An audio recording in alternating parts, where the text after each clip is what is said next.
प्रणाम, नमस्कार। बहुत स्वागत है आपका उस कार्यक्रम में जिसका नाम है हे प्रभु आनंद दाता। और आज इस कार्यक्रम में चिंतन का एक और विषय, चिंतन का एक और मोती लेकर हम फिर उपस्थित हैं। और आज के कार्यक्रम का विषय एक और जिज्ञासु दर्शक, व्यूअर जो हमारे हैं, उनके प्रश्न पर ही केंद्रित है। और ये सवाल नरेंद्र जी ने हमें भेजा है उज्जैन ज़िले के नागदा से। नरेंद्र जी का कहना है कि 84 लाख योनियों के बाद ये मनुष्य जीवन जो मिला है ये बहुत दुर्लभ है।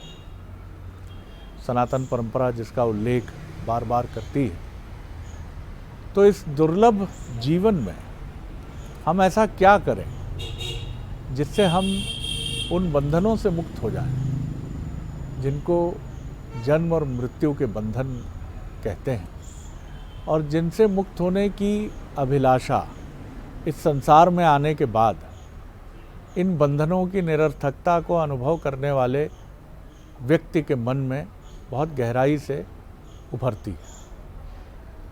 बहुत विरले और सौभाग्यशाली लोग होते हैं जो इस संसार के बंधनों को समझ भी पाते हैं, क्योंकि बंधन कहाँ लगते हैं।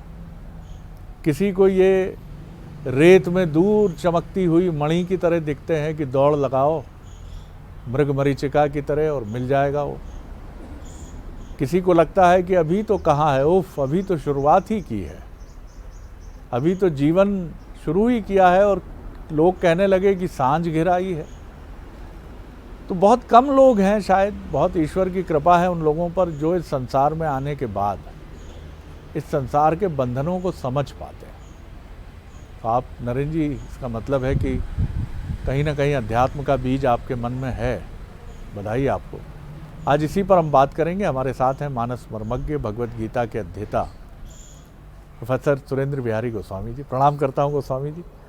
और इस विषय पर भी पहले चर्चा हुई है, लेकिन एक बार फिर आपकी व्याख्या के साथ हम आगे बढ़ते हैं। नहीं, बहुत अच्छा प्रश्न उन्होंने पूछा है, और इस प्रश्न पूछने में सार्थकता ये है कि उन्होंने ये माना है कि 84 लाख योनियां पार करने के बाद मनुष्य जीवन में आता है। देखिए, एक चिंतन समझिए, 84 लाख योनि जो है भोग योनि है।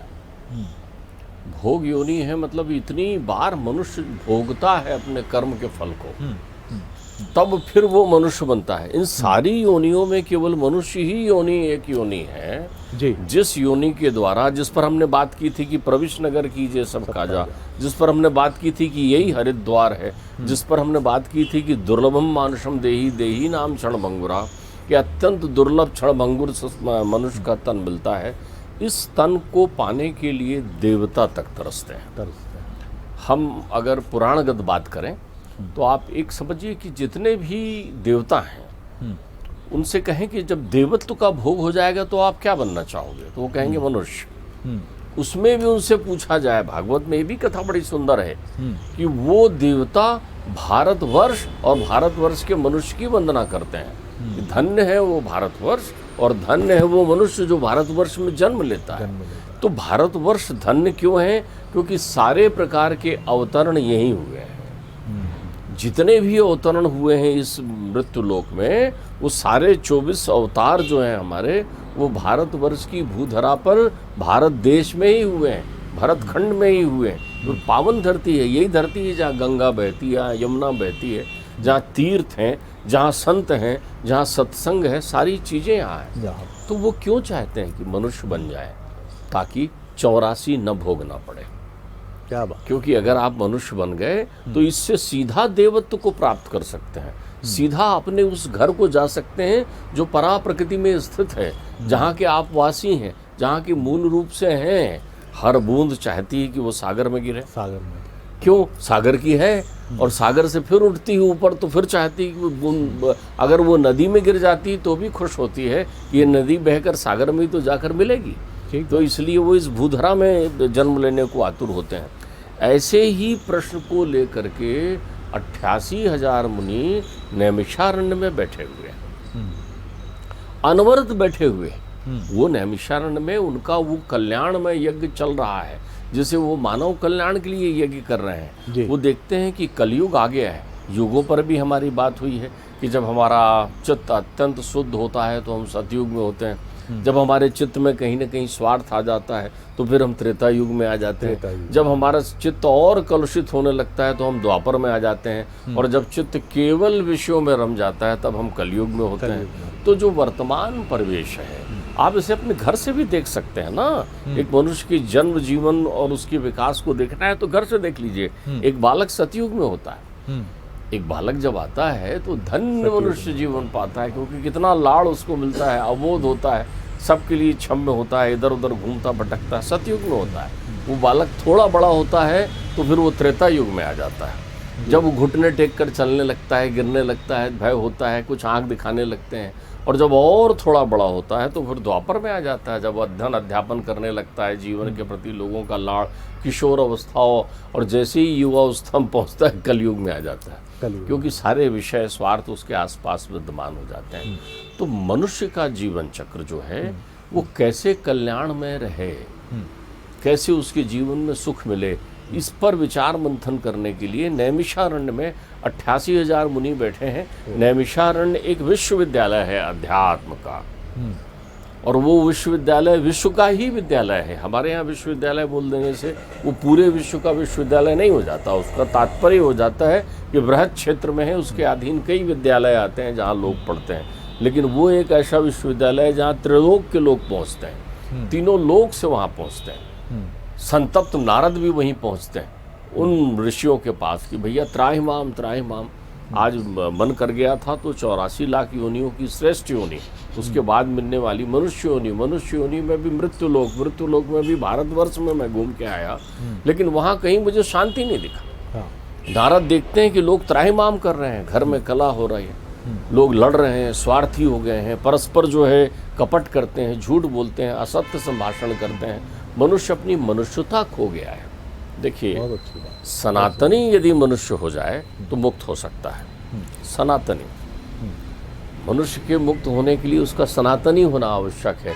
तो मनुष्य क्या सनातनी नहीं है? सनातनी ही है। उसके अतिरिक्त उसने जो कुछ वर्ण कर लिया है उसका त्याग कर दे तो वो मुक्त हो सकता है। अगर आप मनुष्य बने हैं और अगर मनुष्यत्व आप में है, आप मुक्त हो गए। आए इसलिए हैं यहाँ, आए ही इसीलिए। लेकिन ध्यान रखिएगा, यहाँ प्रत्येक कर्म आपको बंधन में बांध रहा है, प्रत्येक कर्म, और प्रत्येक कर्म आपके बंधनों की गांठ खोल रहा है।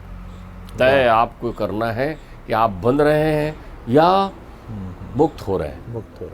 आप कहीं मकड़ जाल में उलझ रहे हैं या मकड़ जाल से मुक्त हो रहे हैं, क्योंकि यहाँ जितना हाथ पैर चलाया मकड़े के जाल में, ये तो संसार रूपी माया का जाल फैला हुआ है। ये संसार एक माया का आवरण है, एक माया की प्रक्रिया है। यहाँ जितना आप हाथ पैर चलाएंगे उतने आप फंसते चले जाएंगे।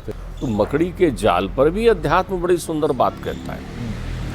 मकड़ी स्वयं अपना जाल बुनती है, स्वयं जी, और स्वयं उस जाल को खा जाती है।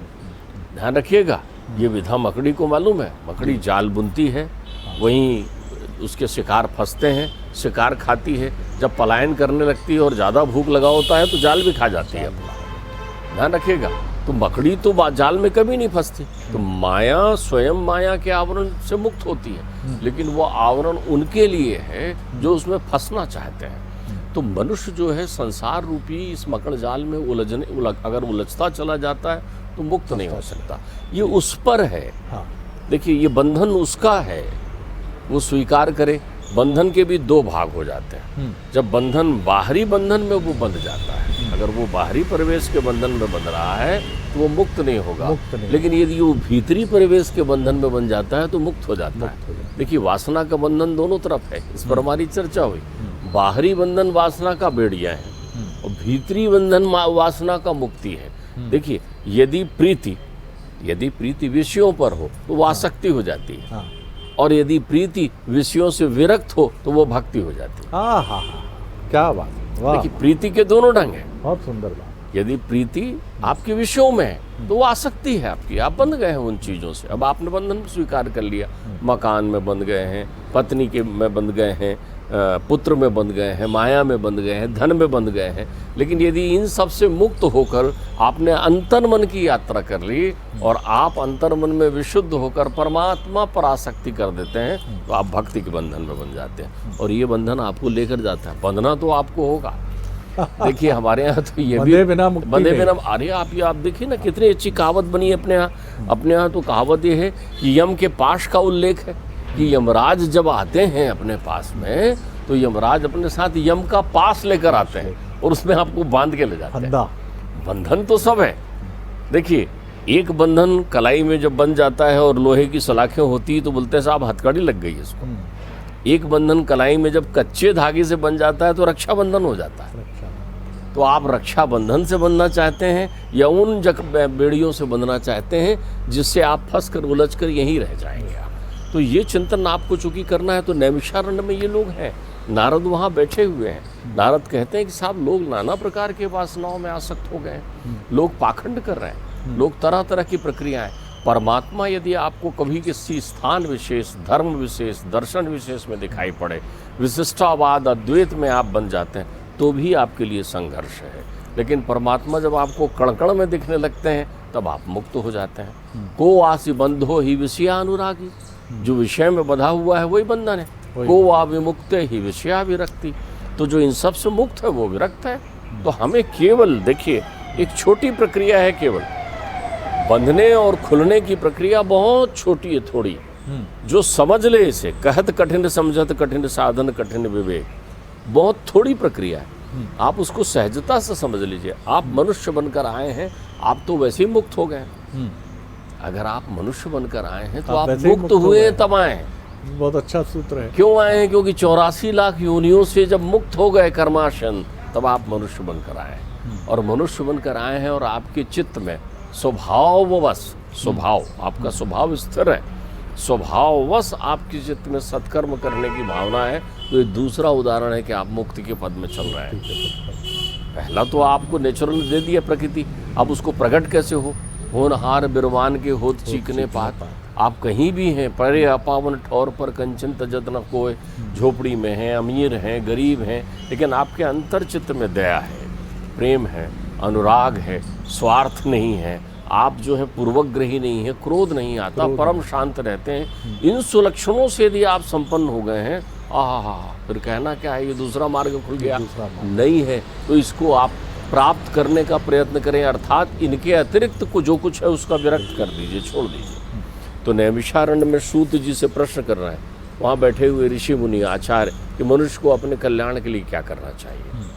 मनुष्य को अपने कल्याण के लिए यदि वो चाहता है कि 84 के फेरे में ना पड़े, तो सबसे पहले एक ही बात याद रखना चाहिए, मैं शरीर नहीं हूँ, मैं शरीर नहीं हूँ, मैं प्राण नहीं हूँ, मैं नाम नहीं हूँ, मैं संपत्ति नहीं हूँ, मैं विपत्ति भी नहीं हूँ, मैं बुद्धि नहीं हूँ, मैं अजर अमर अनादि अखंड अछेद आत्मा हूँ, वो चित्त चैतन्य हूँ, वो परमात्मा का स्वरूप हूँ, जिसको अंतर्चित्त में अनुभूति करने का उसका प्रयत्न करना चाहिए। बहुत सुंदर सूत्र है। तो जिस पल वो उसने मान लिया कि मैं शरीर नहीं हूँ, शरीर नाशवान है, प्राण उत्सर्ग कर जाता है, ध्यान रखिएगा, नाम गुम जाता है, समाप्त हो जाता है, अता पता ठिकाना कहानी सब जो है वो सब खत्म हो जाते हैं, युग बीत जाते हैं, बड़े बड़े लोग आए और चले गए शरद जी, किसी का यहाँ शेष कुछ नहीं रहता। ध्यान रखिएगा, बिल्कुल शेष नहीं रहता यहाँ कोई,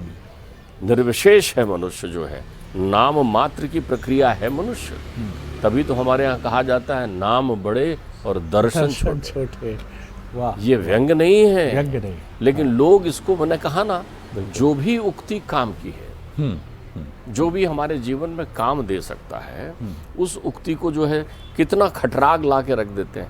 कितनी, ये संतों की कही वाणी है, नाम बड़े दर्शन छोटे, परमात्मा के लिए कहा जाता है। राम भालु कपि कटुक बटोरा, सेतु हेतु श्रम कीन न थोड़ा, और नाम लेत भव सिंधु सुखाही, करहु विचार सुजन मुन लाए। देखिए, एक राम ने तो केवल भालू बानरों को इकट्ठा करके एक सेतु बनाया होगा ना, तब पार हुए होंगे, और एक नाम है उनका जिनको लेते ही लोग भवबंधन भवसागर से पार हो जाते हैं। तो नाम बड़े है, दर्शन छोटे।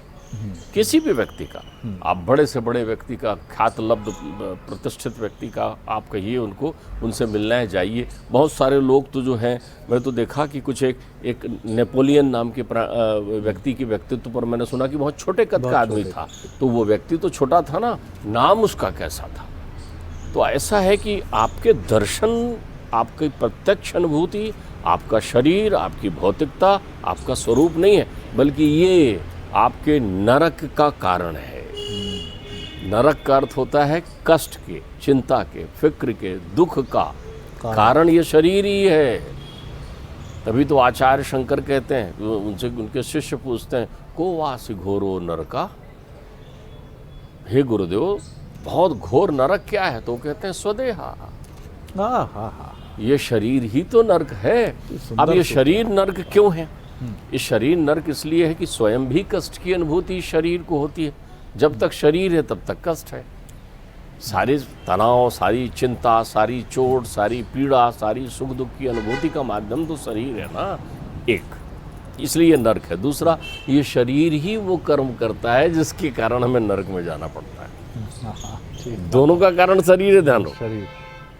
और तृष्णा क्षयम स्वर्ग पदम किमस्ति, तो उनने कहा नर्क बताया तो स्वर्ग भी बता दो। बोले जब ये शरीर तृष्णा आसक्ति का त्याग कर देता है तो यही स्वर्ग जाने का माध्यम बन जाता है। वाह।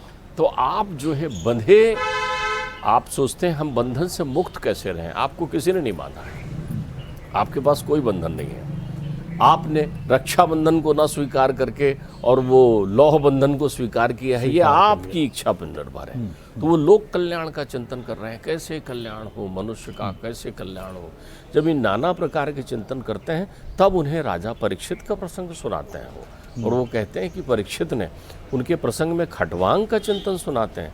रघुकुल में एक प्रतापी नरेश हुए हैं खटवांग, इतने प्रतापी कि देव दानव युद्ध होने लगा और देवता जब कमज़ोर होने लगे तो वो पहुँचे खटवांग के पास। इन्हीं के वंश में आए हैं दशरथ, तो उनके पास पहुँचे, इंद्र पहुँचे, बोले साहब हमारी आप मदद कीजिए राजन, आप तो चक्रवर्ती सम्राट हैं भूधरा के, तो आप हमारे युद्ध में शामिल होइए।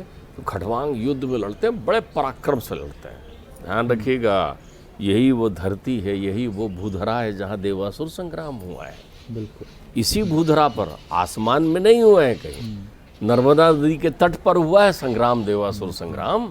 वहीं बलि ने यज्ञ किया है, वहीं इंद्र ने और बलि का मर्दन किया है, वहीं भगवान वामदेव प्रकट हुए हैं, वामन अवतार लिया है। तो खटवांग युद्ध करते हैं और खटवांग युद्ध करके विजेता हो जाते हैं। वंश की बात बता रहा हूँ आपको, देखिए कैसे मनुष्य जीवन में आप तर सकते हैं। जब उनका युद्ध पूर्ण हो जाता है तो देवता उनसे कहते हैं कि आपके हम आभार व्यक्त कर रहे हैं, हम चाहते हैं कि आप हमसे वरदान मांग लें।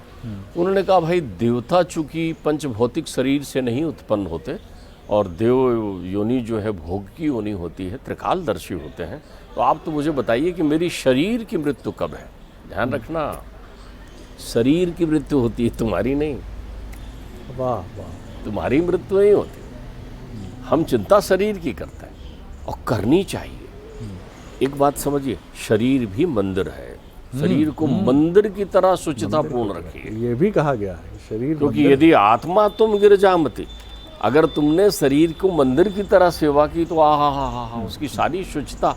मंदिर में आप क्या देखते हैं, कचड़ा ना हो, किसी प्रकार से अपवित्रता ना हो, स्वच्छ रहे, साफ रहे। तो इसलिए तो आपसे कहा जाता है रोज स्नान करिए, मंजन करिए, नित्य कर्म करिए, नित्य कर्म का विधान बनाइए। ये शरीर है और शरीर से शुभता के कर्म करिए, क्योंकि मंदिर में कोई अशुभ कर्म नहीं होता। तो किसी ने पूछा साहब जब शरीर मंदिर हो गया तो फिर इसके देवता कौन है? आत्मा तो, वो आत्मा भीतर बैठा हुआ है, वही तो देवता है। ईश्वर अंश जीवो विनाशी, साक्षात परमात्मा को अंतर मन में लिए जगत में परमात्मा को ढूंढ रहे हो। तुम्हारे भीतर मोखों कहाँ ढूंढे रे बंदे, वो तो अंदर ही बैठा हुआ है, अंदर ही बैठा। तुम्हारा, तुमको देखो तुम्हारे कर्म कितने सुंदर रहे होंगे कि जब आत्मा राम तुम्हारे अंतर चित्त में विद्वान होगा, अब तुम मन मंदिर में उनकी छवि का दर्शन किए बिना और आप नित्य भ्रमण करते रहते हो और इस शरीर से नाना प्रकार के कर्म अकर्म विकर्म करते रहते हो और उस शुचिता से वंचित हो जाते हो। तो अपने शरीर को मंदिर की तरह मान कर चलिए, इसकी सेवा करिए। जो शरीर का श्रृंगार करता है बहुत अच्छी बात है, श्रृंगार करिए। लेकिन ऊपरी श्रृंगार से कुछ नहीं होगा। आपको शरीर का श्रृंगार करते समय ये कहीं देखिए कि आँख को जब बढ़िया आप साफ कर रहे हो तो उसके साथ ये निवेदन करते चलिए कि हे परमात्मा, इन नेत्रों से मैं सदैव शुभता के दर्शन करूं, सदैव सबके प्रति सददृष्टि रखूं। हाथ को साफ करते समय विचार करिए कि मेरे हाथ आपने कर्म के लिए दिए हैं, मैं इनसे सुंदर कर्म करता रहूं, नाना प्रकार के सत्कर्म मेरे साथ होते रहें। जब चरण धो रहे हो, अपने साफ कर रहे हो, तो सोचें कितना अच्छा पैर आपने मुझे चलने के लिए दिया है, मैं सन्मार्ग पर चलूँ। ये आप देखिए, जब मुख शुद्धि कर रहे हो तो सोचिए इतना अच्छा मुख दिया है, इतनी अच्छी रचना दी है, इससे मैं भक्षाभक्ष का ग्रहण करते समय ध्यान रखूं कि मैं उन सब चीज़ों को ग्रहण करूं जिसके लिए मेरी पात्रता है। मैं किसी ऐसी चीज़ को ग्रहण ना करूं, मैं किसी ऐसे पेय को ना पीऊं जिससे मेरे तन में ये पेट रूपी तन जो है वो नाशवान क्षरण को प्राप्त हो जाए। नाना प्रकार के चिंतन। तो जब इस प्रकार के चिंतन को लेकर के वो लोग बैठे हुए हैं, तो वो खटवांग का चिंतन मैं आपसे कर रहा था, मैं विस्मृत रह गया। तो खटवांग ने उनसे कहा कि आप त्रिकालदर्शी, तो आप बताइए कि इस शरीर की मृत्यु कब है। उन्होंने आंख बंद किया। गुरु बृहस्पति ने कहा बस 2 क्षण बाद तुम्हारी मृत्यु है, वो तो युद्ध पूर्ण हो गया, वरना किसी भी बाण से तुम चले जाते, घायल होते और मर जाते। तो बोले, इंद्र कहते हैं चिंता नहीं, अमृत कलश तो हमारे साथ ही रहता है, जहाँ भी युद्ध में कोई घायल हो अमृत पिलाते रहते हैं वो तो अमृत आप ले लीजिए। बोले नहीं, आप सबका आभार, मुझे अपने घर जाना है, मुझे अपने घर जाना है। अरे बोले स्वर्ग नहीं, बोले ये भोग ही नहीं है, ये तो तुम्हारे कर्म फल से मिला हुआ है, मुझे अपने सारे कर्म फल नष्ट करना है। तो एक मनुष्य यदि चाहे और अंतन चिंतन को शुद्ध करके अपने सारे कर्मों के प्रति ईश्वर से क्षमा याचना करते हुए परमात्मा का शुभ चिंतन करे, तो तत्क्षण मुक्त हो सकता है, तत्क्षण उसके सारे कर्म नष्ट हो सकते हैं। और खटवांग अनंत अनादि ब्रह्म में समाहित हो गए, जबकि वो अजर अमर भी हो सकते थे। तो जीने के लिए 100 बरस बहुत होता है, बिल्कुल, इसीलिए तो इसे विभाजित कर दिया गया है शरद जी। नहीं तो 100 बरस का पूरा एक मनुष्य जो है 100 बरस की जवानी यदि उसको मिल गई होती पूरी की पूरी, कितने अनर्थ करता। कुंभकर्ण यदि 6 महीने नहीं सोता तो सृष्टि को खा जाता। मनुष्य की अगर अलग अलग अवस्थाएं नहीं होती तो एक अवस्था में वो अनंत कितनी खटराग लीलाएं करता। तो सनातनी होने का अर्थ है कि आप सत्य पथ के पथिक हो जाइए। यही वो सूत्र है जिसको ग्रहण करके नरेश जी हम सभी आगे बढ़ सकते हैं। बहुत सुंदर बात गोस्वामी जी ने कही, चेहरा बदल जाता है, सब कुछ बदल जाता है। गुलजार साहब का बड़ा सुंदर गीत है, और उसको आध्यात्मिक परिप्रेक्ष्य में देखें तो नाम गुम जाएगा, चेहरा ये बदल जाएगा, मेरे सत्कर्म ही मेरी पहचान है। आप जो भी अच्छा काम करते हैं, कोई आपके नाक नक्श याद नहीं रखता कि कितने तीखी नासिका थी, दिलीप कुमार कितने सुंदर थे, मीना कुमारी या मधुबाला, उनकी तो फिर भी सुंदरता की चर्चा होती है, लेकिन उनके गुण, एक अभिनेत्री या एक अभिनेता के तौर पर उनका योगदान, वो महत्वपूर्ण है। और यही सबसे महत्वपूर्ण है कि प्रश्न अगर मन में उठा है तो खटवांग की बहुत सुंदर रघुकुलवंशी प्रतापी राजा की कहानी ये बताती है कि जिस राजा से कहा गया, देवताओं ने स्वयं पूछा, तो उन्होंने कहा नहीं, मुझे तो मुक्तिधाम अपने घर जाना है, आपके इन प्रलोभन रूपी खिलौनों का मैं क्या करूँगा। और 100 वर्ष की उम्र और 200 वर्ष की उम्र, 100 वर्ष तक आप आनंद उठा लें, 200 वर्ष में तो आप उबने लगेंगे, आपकी छठी पीढ़ी आपको बोझ मानने लगेगी कि ये कब तक हैं संसार में और कब तक अपनी पुरानी कहानियाँ सुनाते रहेंगे। इसीलिए ये मोक्ष का एक बहुत सुंदर उपक्रम प्रकृति ने रचा है, लेकिन जाने से पहले कुछ ऐसा कर जाएं, क्योंकि वही जो कबीर कहते हैं, उड़ जाएगा हंस अकेला। तो जाने के पहले जब ये हंस अकेला उड़ेगा, जैसे पात गिरे तरुवर से, एक पत्ती, वसंत के हम नज़दीक हैं, कितनी पत्तियां गिरती हैं, कोई रिकॉर्ड है आपके पास? आप दावा करते हैं दुनिया में कितने लोग मरे, कोई रिकॉर्ड नहीं। तो अपने सुकर्मों से अपने जीवन को सफल बनाइए, क्योंकि 84 लाख योनियों के बाद मनुष्य जीवन, और उसमें आत्मा रूपी ईश्वर, बहुत दुर्लभ कॉम्बिनेशन है शरीर और आत्मा का। ये मरता शरीर है, आत्मा अजर अमर है। बहुत धन्यवाद करता हूँ, बहुत सुंदर व्याख्या। अगले एपिसोड में एक और विषय लेकर उपस्थित होंगे। अनुमति दीजिए। नमस्कार।